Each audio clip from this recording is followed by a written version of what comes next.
wilderness supports the city in terms of providing it with a spiritual reservoir and also a recreational reservoir. Hunting, fishing, camping, backpacking, all of those things also provide a physical outlet, which is important. Northwoods Audubon Center is located halfway between Minneapolis and Duluth on Grindstone Lake. The family of Marguerite Schweitzer donated the land to the Audubon Society to establish a wildlife refuge and environmental learning center. In 1970, Mike Link moved away from his job and his house in Champlin, Minnesota, to build the Northwoods Center. Northwoods is a product of all things which have gone on here. It's a product of the glaciers. It's a product of the forest and the succession that took place after the glaciers and the development of the forest, of the Indians, the Dakota Indians and the Ojibwe Indians who worked along this shore and lived on this lake and built their homes and buried their dead. It's a product of the lumbermen who came here and cut the forest, of the people who caused the Hinckley Fire, of the survivors, of the people who lived here, the Schweitzers and their farming, and the people who picked the rocks and built the rock piles and cleared the land. All of those people, all of those events make Northwoods what it is today. Even as Mike Link worked for a major corporation and later as a tax accountant, a love of nature and the outdoors dominated his life. When offered the opportunity to help establish Northwoods, Mike and his wife Jane had to make a major decision. I know. It's so tough. It's so good. See? Look at it. She and I took 10 minutes to decide to move from Minneapolis and sell our home, to move up here into Northwoods and to take on a profession we didn't know anything about and a center we didn't know anything about. And so my wife and I both made a big decision, and we made it jointly, and this is where we've been now for 11 years, and pleased with what we decided. The ecological characteristics of Northwoods make it a unique place to study and appreciate nature. Northwoods is, in terms of ecological content, is sitting in an area which is the transition zone. It's the point at which the hardwood forest and the coniferous forest meet, and consequently we have in this area one of the real prime examples of what a transition forest stands for. We have approximately 54 species of woody plants out here. We have an overlap of northern species and southern species of birds and mammals and reptiles. So it gives us a greater complex of things to work with. Northwoods has a number of different functions in a year. We are an education center. We're devoted to the positive experiences of learning about and learning to love nature. Our whole goal is to preserve the environment, to give us a quality of life and conditions in which we can enjoy life and share the world with the plants and the animals that also reside here on Earth. In May, we have one of our courses for Northland College, which is a program that is called the Spring Transition. It's a biology course in which we try and get students to see better, to observe more. It's one of my favorites.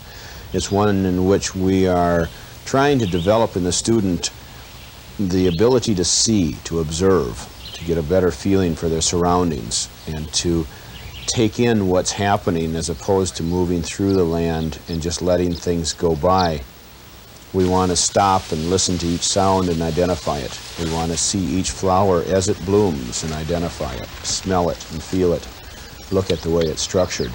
We want to catch each bird that migrates in and see it, listen to it, watch where it goes, see what its habits are, and learn from it.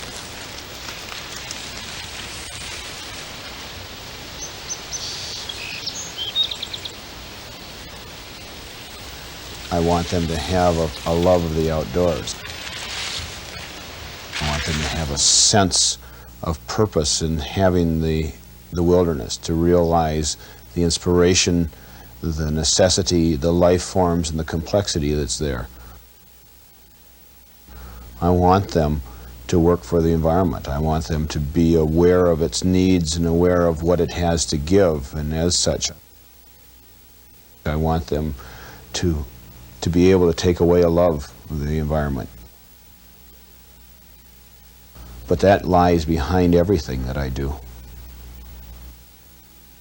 Most of Mike's teaching activities take place amid trees and quiet breezes, but occasionally he organizes an expedition to the urban wilderness of the Twin Cities.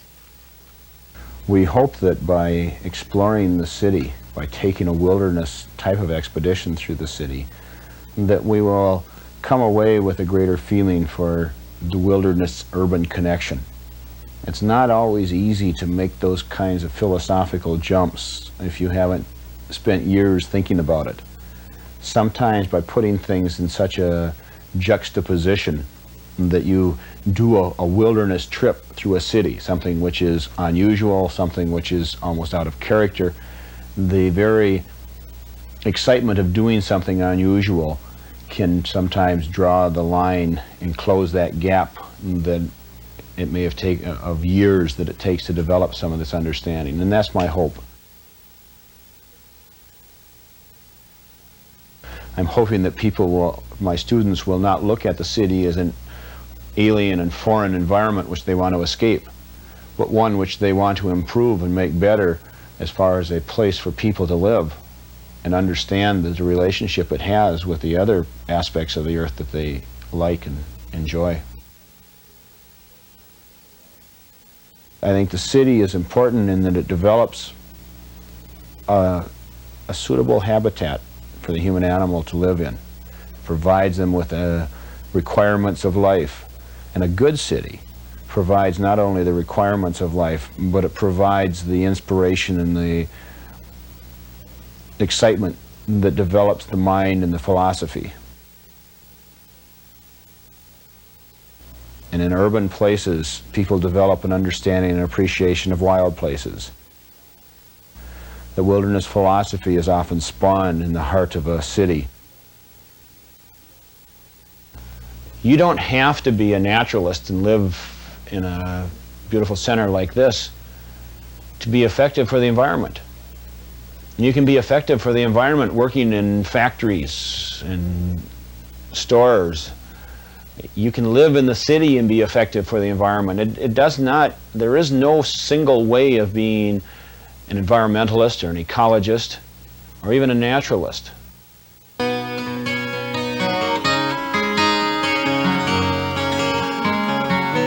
Sigurd Olsen paddled the North Country and felt that land like no one else has ever done before or since. And he expressed it. He didn't hide it, and he didn't keep himself in a hermit's existence. There's no reason why loving the wilderness means disliking people. There's a dream in everyone that whispers, come and follow me. It's always hard to touch and hard to see, but some men hear the voice and know they have no choice, and live as though their dream were meant to be. They called him bourgeois, our true and trusted guide. He's led us through the frontiers of our day, from the rivers of the Northland, exploring far and wide, and answering the call of Hudson's Bay. They called him bourgeois, our teacher he has been. He showed us how to love the living land, how to feel the pulse of life, how to listen to the wind, how to hold your ground and take a stand, and take a stand. In order to understand people here, you have to understand the land that we grow up with. We have to understand the values of the country that is here. We've grown up in this area appreciating the freedom that is part of the environment, the freedom to explore the landscape. And that's not a freedom that's inherent in all the United States nor all the world. And so we feel that we need to explore that and the need to preserve wild places. I think it's really important we minimize our impact. Where I've stepped and walked in here, you can see the grasses are down. Next week they won't be down because we won't be coming back here, but repeated contact will create a trail or a people pattern, and then we no longer are studying the natural environment, we're studying our own impact. So that we always want to minimize the damage that we might do in an area. It's like the organisms, once we've looked at them and that, we'll release them back in here. You just get in, you're going to get damp. You might want to take your watches off if you don't want to get your watch down in the pond. If you want, I'll put the watch up here. The whole spring course has one objective, and that's to get people to see, to open up eyes. These people are outdoor education people. They're going to be teaching others. There's a scientific basis to what we're doing in this course, and we'll be learning and gathering facts, which are the basis of science. But we're taking facts, and the facts lose the coldness and the sterility. The facts become a part of an emotional experience because they lived with those facts. The facts have life and breath to them. We want to identify each thing that comes on. We don't want to walk past something. In the spring, each observation, each opportunity is so important. So it's a matter of stopping people, getting them to react to the things they see, the things they hear, the things they smell. If you walk through the woods and there's a pleasant odor, don't just say, "My, that smells pleasant," and walk on. Find out what it is. Stop and learn more about it. There's lots of things to learn by looking and seeing. Well, in nature, there isn't any reason to be in a hurry. We don't set up hikes so that we have to make so far. We want to see the snakes and the frogs, and the mammals. We want to look in the lake and on the land. We want to just spread out our seeing. Just look around us so that at the end of the spring we can be overwhelmed by how much there really is and how little we were even able to see. I want to open up the world more to them. I want them to be more than one dimension. I don't want outdoor education students who just go out and paddle and climb and backpack, because that's not enough. There's just too much more to life. It's got to be a whole experience. If it isn't a whole experience, if it doesn't happen on a multiple levels, it's not going to be lasting. You got to be involved with what you're doing, and that's what this course is all about.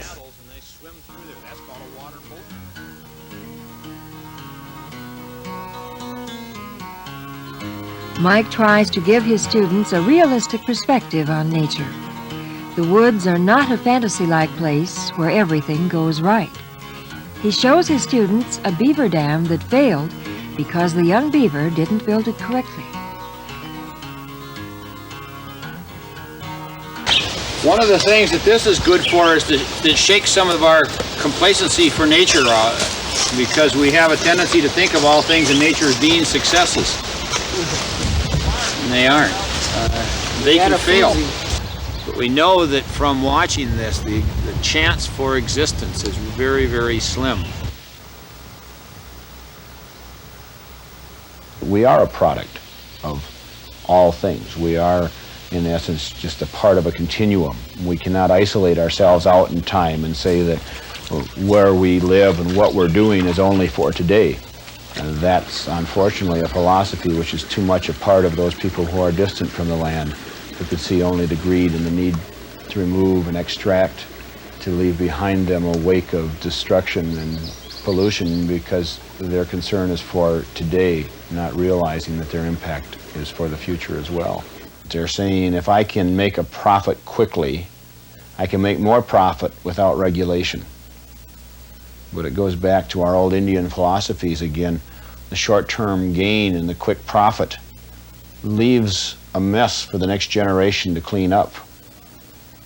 And for our people to say today, well, then let's us pass on these burdens to the future. Let them clean up the lakes and the air. Let's make our profit. It's only to magnify the problem. Craig, have you seen this dam? No, I'm not interested in these. We're gonna have to get some things going again. We're gonna have to get some mapping and things going again out here. Mike Link has written several books of wilderness lore, including Grazing, a book about foraging for wild foods, Outdoor Education, How to Teach Wilderness Values, and Journeys to Door County, a profile of that unique portion of Wisconsin. My life is like the hecticness of it. Sure. The life around here is probably a lot more hectic than most people would imagine from living out in the woods. When you're a college professor and an author and a father and a scout leader and a dozen other roles, you really don't hide from the world, and I guess I never came here intending to hide from the world. So it's not the life here is not one that's as calm and remote and hermit-like as people might expect. As a matter of fact, we seldom have a day that we don't have someone else around. I always have staff, I always have student interns, and quite often we have program people around. It's a beautiful tree. It hurts to take some of these down like this. It's very difficult at times to separate out where Northwoods ends and Mike Link begins, or where even drawing a family and separating, because we become so intertwined in what we're doing. We get caught up in what we're doing. And the whole family is a part of what happens here at Northwoods. My family is drawn into the programs. Jane works here and is my partner at Northwoods, less visible in many ways because of the roles that she plays as administrator, cook, and planner, but very important. Hers are the roles that makes the other types of things happen and work. My kids become a part of the center because they participate in programs. I'd say my lifestyle is to be involved with the environment, to care, to develop a love and understanding for it with my family. All I can do is to hope to work towards maintaining the best quality of life, the best understanding in this world that I can possibly attain, and try and leave the decisions for the future of the world to my son and his generation, to my daughter and her generation. They're the ones who are going to suffer from the short-term effects of our decisions, and I hope that they can benefit from the long-term. So that's my legacy. My legacy is wild plants, wild animals, open places that they can walk with freedom. I guess as a request I have for everybody that comes through this center, when they've done with climbing, skiing, exploring the waterfalls and the lakes and seeing the beauty of the country, when they've shared our love and care for them as well as our care for the environment, and they look at us and say, boy, thanks a lot for this week, we really enjoyed it, this was just a fantastic experience. My reply to them and to their thanks is that if you enjoyed it, then there's one request I have, and that is that sometime, someplace in their life when the animals and the plants are suffering or being destroyed because they have no voice, because they cannot vote, because they cannot stop the things that are happening, that at that time they speak up on behalf of the plants and the animals, and that'll be all the thanks that I can ask. And I would hope and ask the same thing of everyone who comes through this program, because if everybody that comes through this program takes the time once to say, stop, the world will be better.